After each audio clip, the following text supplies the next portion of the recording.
Hello students, welcome to the my YouTube channel Soni classes. Students, आज मैं आपके लिए क्लास 12th की फिजिक्स का एक नेक्स्ट वीडियो आपके बीच लेकर आया हूँ। हमारा चैप्टर चल रहा था प्रत्यावर्ती धारा। हम लोग प्रत्यावर्ती धारा के सर्किट को कंप्लीट कर रहे हैं और मैंने इससे पहले 2 सर्किट ही आपको कंप्लीट की, सिंगल वाली। आज हम तीसरी सर्किट कंप्लीट करेंगे, एल सर्किट। मतलब ये भी सिंगल सर्किट है क्योंकि 3 सर्किट सिंगल हैं। तो तीनों सर्किट में से आज हम लास्ट सर्किट को कवर करेंगे, सिंगल वाली एल। इससे पहले मैंने आपको सी सर्किट के बारे में समझाया था, आपने देखा होगा, और उसी से जुड़ा हुआ टॉपिक है, बिल्कुल सेम टू सेम, लगभग 90% वर्क सेम है। तो इसलिए एक एक पॉइंट को समझना क्योंकि इम्पॉर्टेंट बहुत है। तो क्योंकि सातों सर्किटों को समझना बहुत जरूरी है कि सातों सर्किटों में जो एलसीआर सर्किट है, अगर आपको उसको अच्छे से समझना है तो उसके पहले जो 6 सर्किटें हैं उनको आपको अच्छे से आना चाहिए, क्योंकि उसी से जुड़ा एलसीआर का मतलब कि आपने सब पढ़ा है तभी एलसीआर आप कर पाओगे। ठीक है ना। चलिए स्टार्ट करते हैं आज का टॉपिक, एल सर्किट। देखिए एल सर्किट,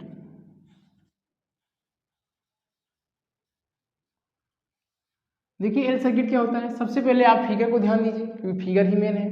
देखिए फिगर में एल सर्किट का मतलब ऐसा सर्किट जिसमें क्या लगा हो, प्रेरण कुंडली लगा हो, यानी इस प्रकार का,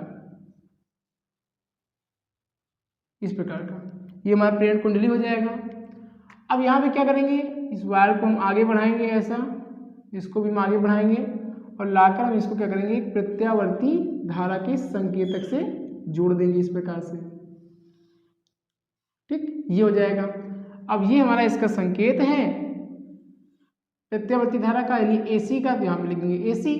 और ये हमारा हो जाएगा क्या, एल, और यहाँ पे इसका विभव क्या हो जाएगा, वी एल। ये प्रेरण कुंडली होगी एल सर्किट की और इसका विभव हो जाएगा वी एल। ठीक, इस प्रकार से हम सबसे पहले फिगर को बनाएंगे। फिगर बहुत ही प्यारा है, बहुत ही आसान है, कोई इसमें ज़्यादा कुछ करना नहीं है, इसलिए एक बात को ध्यान दीजिए। ठीक है ना। अब देखिए यहाँ पे सबसे पहले आपको कहाँ से स्टार्ट करना है, विभव से। मैं आपको बताया था कि इसकी स्टार्टिंग विभव से होगी। तो चूंकि हम जानते हैं v इक्वल टू होता है v naught sine omega t, ये होता है v equal to v naught sine omega t. अब यहाँ पे करना क्या है कि मैंने आपको बताया था v और l की सहायता से, v और l की सहायता से हमको क्या बनाना है, I बनाना है, यानी धारा बनाना है। ये मैं आपको लगातार बता रहा हूँ, इस बात को ध्यान देना। यहीं से हम स्टार्ट करते हैं। बहुत से स्टूडेंट यहाँ पे नहीं समझ पाते तो उनको मिस्टेक हो जाता है, मतलब कर नहीं पाते वो। ठीक है ना। मतलब हमको क्या करना है, v और l की हेल्प लेना है और उसको बनाना क्या है, I, यानी धारा। क्योंकि धारा निकालोगे तभी तो कलांतर निकाल पाओगे। ठीक है ना। तो इसकी कला को तभी तो घटाओगे आप। तो इसलिए आप सबसे पहले धारा को कैसे निकालेंगे, देखिए यहाँ पे मैं आपको बता रहा हूँ, v और l की सहायता से। तो मैंने आपको बताया था स्वप्रेरण में, मैंने आपको पढ़ाया था कि E इक्वल टू होता है minus l d i upon d t. ये मैंने आपको पढ़ाया था, E equal to minus l d i by d t. और यहाँ माइनस की कोई जरूरत नहीं है क्योंकि यहाँ पे सिंगल है, इसका कोई विरोध तो होगा नहीं। तो मैंने आपको बताया माइनस कहाँ लगता है, जहाँ विरोध होता है, लेंज के नियम से, कि यहाँ क्या होता है, एक दूसरे में विरोध होता है। तो यहाँ तो अकेले है भाई, तो किसका विरोध कर लेगा, तो यहाँ माइनस तो हटा देंगे। अब E के स्थान पे हम कर देंगे V, E के स्थान पे V, क्योंकि जो विद्युत वाहक बल है, जो E था वो विद्युत वाहक बल था, और विद्युत वाहक बल किसके बराबर होता है, विभव के बराबर होता है। V क्या है, विभव। जो मैंने E लिखा था विद्युत वाहक बल है, ये एक दूसरे क्या होते हैं, आपस में बराबर होते हैं। ठीक, तो यहाँ पे E के स्थान पे मैंने लिखा V, इस बात को ध्यान रखना। अब यहाँ से हम किसका मान निकालेंगे, DI का मान। देखिए क्या हो जाएगा, DI का मान निकालने के लिए हम क्या करेंगे, ये बटे में है, इधर आएगा गुणे में हो जाएगा, तो हो जाएगा V इंटू हो जाएगा dt, और ये ऊपर है, ये इसके लिए आ जाएगा नीचे। ठीक, इस प्रकार से। अब यहाँ पे क्या करेंगे, इस v का मान लाकर यहाँ पुट कर देंगे v के स्थान पे, तो हो जाएगा di बराबर हो जाएगा v not sine omega T, इस v के स्थान पे, और अपान क्या हो जाएगा यहाँ पे l, अपान क्या हो जाएगा l इंटू हो जाएगा dt। ध्यान दीजिए, फिर से बता रहे हैं, ये बटे में, इधर आएगा गुणे में, तो हो जाएगा v इंटू क्या हो जाएगा dt, और ये ऊपर है, इधर आएगा नीचे, किसका मान निकालेंगे, di का, और v का मान उठाएंगे v not sine omega t, तो v के स्थान में v not sine omega t into dt, और ये वाला पान l। ठीक, ये आपका हो जाएगा। अब यहाँ पे क्या करेंगे, हम इसका समाकलन करेंगे। क्या करेंगे, समाकलन। तो देखिए समाकलन कैसे करेंगे, यहाँ पे बता रहे हैं समाकलन, समाकलन करेंगे इसका। समाकलन करने पर, तो समाकलन यहाँ पे करेंगे तो हो जाएगा integration d i equal to integration v naught upon l, इसको अलग अलग कर लिया है, हो जाएगा साइन ओमेगा टी इंटू का डी टी। ठीक, इस बात को ध्यान दीजिएगा, क्या किया मैंने, दोनों बच्चों में इसका समाकलन कर दिया, तो हो जाएगा समाकलन हो जाएगा डी आई का और समाकलन हो जाएगा v naught sine omega t into d t, v naught sine omega t into d t upon l. ठीक, अब यहाँ पे जो वी नॉट अपॉन एल है वो कांस्टेंट है, तो इसको हम बाहर निकालेंगे और डी आई का समाकलन क्या हो जाएगा, आई हो जाएगा। आपने पढ़ा होगा integration of d x equal to x, ये फॉर्मूला है integration d x equal to x. देखिए इंटीग्रेशन डी एक्स का होता है एक्स, ये फॉर्मूला आप याद रखना, integration d x equal to x, तो यहाँ पे integration d i equal to क्या हो जाएगा, आई हो जाएगा, तो लिखेंगे आई, और यहाँ पे v naught upon l constant है तो बाहर निकालेंगे और इंटीग्रेशन हो जाएगा इसका साइन ओमेगा टी इंटू का डी टी। ठीक, इस बात को ध्यान रखना, इस फॉर्मूले को हम रेज किए रहे हैं, इसको आप याद कर लेना। अब यहाँ पे क्या करेंगे, देखिए I equal to v naught upon l, अब integration sine t, integration sine t का होता है minus cos t, integration sine t का होता है माइनस का कॉस टी, लेकिन यहाँ ओमेगा है तो ओमेगा का समाकलन करेंगे तो ये ओमेगा कहाँ चला आएगा, बटे में, लेकिन अवकलन होता तो ये सामने आ जाता, ये मैंने इससे पहले वीडियो में समझाया, ठीक है ना। तो यहाँ पे हम ओमेगा का समाकलन करेंगे तो ये ओमेगा बटे में चला आएगा, ये ध्यान रखना, ये जो एक्स्ट्रा ओमेगा यहाँ पे दिया गया है इसका समाकलन हमको करना पड़ेगा, तो ये बटे में आ जाएगा।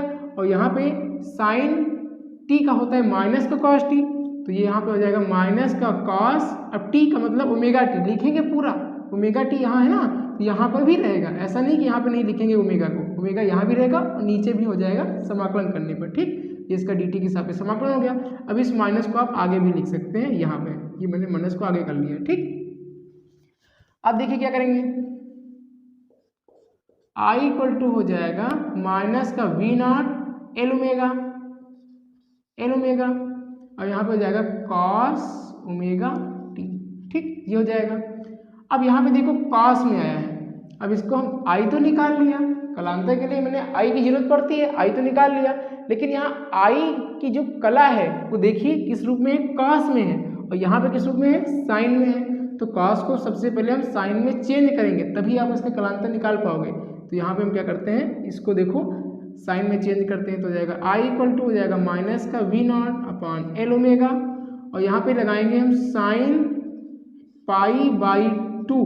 देखो साइन 90 माइनस थीटा क्या होता है, कॉस थीटा होता है, और इससे पहले मैंने आपको बताया था कि साइन 90 प्लस थीटा का प्रयोग किया था, यहाँ पे साइन 90 प्लस थीटा का प्रयोग किया था। तो आपसे मैंने बताया था कि यहाँ पे प्लस क्यों लगा, क्योंकि वो अग्रगामी होता है, और सी क्या यहाँ पे एल क्या है, ये पश्चिगामी, यानी एल हमारा क्या होता है, ध्यान दीजिएगा यहाँ पे नहीं कंफ्यूज हो जाओगे आप, यहाँ एल क्या होता है, ये होता है पश्चिगामी, और जो हमारा सी होता है वो होता है अग्रगामी। तो अग्रगामी में प्लस लगाएंगे और पश्चिगामी में माइनस, यानी यहाँ एल सर्किट की बात की जा रही है तो ये पश्चिगामी होता है, तो यहाँ पे पश्चिगामी के लिए क्या लगाएंगे, माइनस का साइन पाई बाई टू, यानी साइन 90 माइनस थीटा का प्रयोग करेंगे, और थीटा क्या है यहाँ पे, ओमेगा टी है, ये पूरी भी थीटा है तो यहाँ पे थीटा लिख देंगे, तो साइन 90 माइनस थीटा क्या हो जाएगा, कॉस थीटा हो जाएगा। ठीक, अब यहाँ पे ध्यान दीजिए, यहाँ पे बहुत से स्टूडेंट थोड़ा सा कंफ्यूज होंगे शायद, तो मैं आपसे बता रहा हूँ कि आप इससे पहले वाली वीडियो को जरूर देख लें, ठीक है ना, क्योंकि वो बहुत इंपॉर्टेंट है, इन दोनों में बहुत ही स्टूडेंट गलती करते हैं, मतलब सी और एल में, तो ध्यान देना, ठीक है ना। अब इसको हम क्या करेंगे, इस माइनस को अंदर से गुणा कर देंगे, तो जाएगा आई इक्वल टू हो जाएगा v naught upon l omega, और यहाँ पर हो जाएगा साइन, अब यहाँ पे माइनस का गुणा करेंगे तो माइनस का ओमेगा टी हो जाएगा प्लस का, ये आगे आ जाएगा, और प्लस का पाई बाई टू पीछे हो जाएगा, माइनस हो जाएगा। ठीक, इस प्रकार से हो जाएगा आई। अब यहाँ पे क्या निकालेंगे हम, कलांतर, क्या निकालेंगे, कलांतर। देखिए कलांतर निकालेंगे कैसे, सबसे पहले हम कलांतर निकालते हैं, फेज डिफरेंस। तो कलांतर कैसे निकालते हैं, धारा की कला से विभव की कला को माइनस कर देते हैं। तो धारा की कला क्या है, तो धारा की कला है ओमेगा टी, इसको हम फाई से लिखते हैं ना, तो इसको फाई बराबर हो जाएगा ओमेगा टी माइनस का पाई बाई टू, ये तो धारा की कला हो गई, और माइनस करेंगे विभव की कला क्या है, ओमेगा टी, ये कला है ओमेगा टी, तो यहाँ पर हो जाएगा ओमेगा टी। ठीक, इस बात को ध्यान रखना। अब यहाँ पे देखो प्लस का ओमेगा टी माइनस का ओमेगा टी कैंसिल हो जाएगा और फाई का मान कितना आएगा माइनस का पाई बाई 2, देखो माइनस में आया है तो फाई बराबर हो जाएगा माइनस का पाई बाई 2। और यही बताता है कि ये क्या है, पश्चगामी है। माइनस है ना, ये क्या है, पश्चगामी है। ये हमने निकाल दिया क्या, कलांतर। अब जैसे ही कलांतर निकाल लेते हैं तो क्या निकालते हैं, कला आरेख। तो यहाँ पे निकालेंगे कला आरेख, देखिए यहाँ पे निकालेंगे कला आरेख, कला आरेख। तो कला आरेख में क्या करेंगे, यहाँ पे पश्चगामी है तो सीधा एल बनाएंगे, सीधा एल, ऐसे मैंने आपको बताया था पश्चगामी में सीधा एल और अग्रगामी में उल्टा एल बनता है। ये हमारा एक्स एक्सिस है, ये हमारा वाई एक्सिस है। हम एक्स एक्सिस में किसको, धारा को दिखाते हैं, वाई एक्सिस में हम विभव, किसका विभव है, वीएल का। तो वीएल हो जाएगा, एल हो जाएगा ना, एल वीएल। अब ये क्या है, धारा जो आई है वो वीएल से क्या है, पाई बाई 2 पश्चगामी, पश्च मीन पीछे है, यदि नीचे है तो यहाँ पे एरो नीचे रहेगा तो यहाँ पे हो जाएगा पश्चगामी। और यहाँ स्टेटमेंट लिखिए कि चूंकि धारा आई, ये चूंकि लगा है, चूंकि लगा के लिखना, चूंकि धारा आई वी एल से, ये वी एल से पाई बाई 2, ये देखो 90 डिग्री का कोण बना रहा है ना, तो पाई बाई 2 पश्चगामी है, पश्चगामी है, पश्चगामी है। ठीक, ये दिखा देंगे। अब कला आरेख निकाल लिया। अब कला आरेख के बाद क्या निकालते हैं, फेजर आरेख। तो यहाँ पे देखिए फेजर आरेख निकालेंगे, फेजर आरेख। ये हमारा पहला है स्टेप, ये हमारा दूसरा है कला आरेख और तीसरा है फेजर आरेख। ये एक एक नंबर से पूछे जाते हैं, फेजर आरेख बनाइए, एल सर्किट का फेजर आरेख बनाइए, कला आरेख बनाइए। ये कभी कोई पूरा पूछ लेता है तो पूरा कंप्लीट करना है आपको। तो फेजर आरेख कैसे बनेगा, देखिए इस प्रकार का हम एल बनाते हैं और एक्स एक्सिस में, ये हमारा एक्स एक्सिस है, ये वाई एक्सिस है, ये इसका परिणामी रहता है वी, और इसके साथ जो एंगल बनता है वो होता है ओमेगा टी, इसकी कला है ना, यानी विभव की कला को यहाँ पे दिखाते हैं। अब यहाँ पे देखो पाई बाई 2 क्या है, पश्चगामी है, पश्चिमी पीछे यानी नीचे है, तो इसको पाई बाई 2 दिखाने के लिए हम इसको नीचे ले आएंगे। तो इनके बीच का जो एंगल बनेगा ये पूरा पूरा वो क्या बनेगा, पाई बाई 2, और ये नीचे हो जाएगा कौन, धारा, धारा इससे क्या है, नीचे है पाई बाई 2, जिससे यहाँ पे दिखाया था। तो नीचे के लिए हम इसको इधर दिखाते हैं, अगर अग्रगामी होता तो इसको हम इधर दिखाते हैं। पीछे वाले मतलब लेक्चर में आपको कंप्लीट कराया गया था, वहाँ पे अग्रगामी आया था तो मैंने इस लाइन को इधर खींचा था, और यहाँ पे पश्चगामी आया है, माइनस है, तो इसको नीचे दिखा देंगे कि नीचे की दिशा माइनस होती है। ठीक, ये हमारा हो जाएगा फेजर आरेख।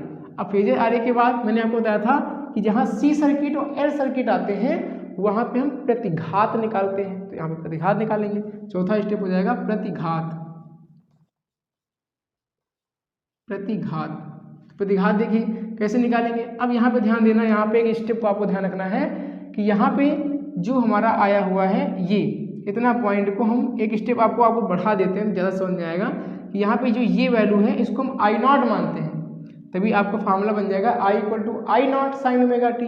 तो यहाँ पे ध्यान दीजिएगा, हम इसको आई नॉट बना लेते हैं। ये जो वैल्यू दी गई है इसको हम क्या लिख सकते हैं, यहाँ पे लिखा ही है, देखो v naught upon l omega लिखा है, ये देखो, तो इतने को हम लिख सकते हैं आई नॉट, यहाँ पे हो जाएगा आई नॉट, माइनस मैंने अंदर से गुणा कर दिया है। तो आई नॉट जो है इसका रीजन बता दीजिए, यहाँ पे रीजन देखो लिख देते हैं, यहाँ पे आप इसको नीचे लिख लेना, चूंकि जो आई नॉट है वो किसके बराबर है, वी नॉट, माइनस को अंदर से गुणा कर दिया, माइनस मत लेना, ये अंदर से गुणा हो गया तो हो जाएगा v naught upon l omega, l omega, i आई नॉट है। और यहीं से हम किसको निकालते हैं, प्रतिघात को निकालते हैं। तो यहाँ पे प्रतिघात क्या हो जाएगा, देखो चूंकि अभी हमने निकाला है आई नॉट इक्वल टू होता है v naught upon l omega. अब यहाँ पे प्रतिघात का मतलब प्रतिरोध निकालना है, प्रतिघात मीन्स प्रतिरोध होता है, लेकिन एल सर्किट और सी सर्किट में उसको हम प्रतिघात कहते हैं, उसी प्रतिरोध को हम प्रतिघात कहते हैं। तो यहाँ पे आर बनाने के लिए वी अपान आई, ओम के नियम से वी अपान आई बराबर आर, तो इसको हमको वी अपान आई बनाना है, तो इसको ये इधर आ जाएगा और ये इसके स्थान पे आ जाएगा। तो देखिए मैं इधर आपको बता दे रहा हूँ, तो ये इधर आएगा तो हो जाएगा वी नॉट ये इधर आ जाएगा तो जाएगा आई नॉट बराबर, इधर आया तो इधर आ जाएगा तो जाएगा ओमेगा एल, या एल ओमेगा भी कह सकते हो या ओमेगा एल भी कह सकते हो। और वी अपान आई क्या होता है, आर होता है, v upon i equal to r, लेकिन यहाँ आर नहीं लिखेंगे क्योंकि यहाँ पे एल सर्किट की बात की जा रही है, यानी एल सर्किट में आर को हम क्या लिखते हैं, एक्स एल लिखते हैं। तो यहाँ पे वी अपान आई के स्थान पे आर न लिखकर हम लिखेंगे एक्स, और सफिक्स में छोटा सा एल लिखेंगे, ये एक्सएल हो जाएगा बराबर हो जाएगा ओमेगा एल। ये होता है इसका प्रतिघात, किसका, एल सर्किट का। यहाँ पे एक बात को ध्यान रखना, ऐसे मत कर देना एक्स एल को ऊपर लिख दो बराबर ओमेगा एल कर दो, एल एल कट गया, एक्स बराबर ओमेगा, ऐसा मत कर देना, ये सफिक्स में है छोटा सा, इसको ऊपर करके काट मत देना, नहीं गलत हो जाएगा, इस बात को ध्यान रखना, ठीक है ना। नहीं बहुत से स्टूडेंट इसको ध्यान नहीं देते हैं, उसको काट पीट के बराबर कर देते हैं, तो इस बात को ध्यान रखना। इस प्रकार से मैंने एक्सएल बराबर क्या निकाला, ओमेगा एल निकाला, यहाँ पे ये एक्सएल है, ठीक है ना, एक्सएल, एक्सएल बराबर क्या हो गया, ओमेगा एल, यानी एक्सएल क्या है, प्रतिरोध है, लेकिन प्रतिरोध को हम प्रतिघात क्यों बोले, क्योंकि एल सर्किट की बात की जा रही है, एल सर्किट में प्रतिघात बोलते हैं। तो इस प्रकार से मैंने इस वीडियो में आपको एल सर्किट कंप्लीट कराया। इस प्रकार से मेरी तीनों सिंगल सर्किटें आर सी एल कंप्लीट होती हैं। अब हम आगे जब पढ़ेंगे तो इसको डबल सर्किट कंप्लीट कराएंगे, ठीक है ना। तो इसको अच्छे से कंप्लीट कीजिए, ये सभी पॉइंट आपको नोट रखना है, एक एक पॉइंट को महसूस कीजिए, आप अच्छे से तैयार कीजिए। इस बात को ध्यान रखना, जो स्टेटमेंट है ये आपको अच्छे से तैयार रखने हैं, और ये -π/2 ये एल सर्किट में आया है, इसको ध्यान रखना है आपको, ये पश्चगामी होता है, ये ध्यान रखना है आपको, ठीक है ना। ये सभी बातें आपको अच्छे से कंप्लीट करनी है। तो चलिए फिर मिलते हैं नेक्स्ट वीडियो में डबल सर्किट के साथ। आप लगातार वीडियो देखते रहें, पढ़ते रहें अच्छे से, ठीक है ना। फिर मिलेंगे एक नेक्स्ट वीडियो के साथ। वीडियो पसंद आई हो तो वीडियो को लाइक करें, और चैनल पर नए हो चैनल को सब्सक्राइब जरूर करें। Thank you.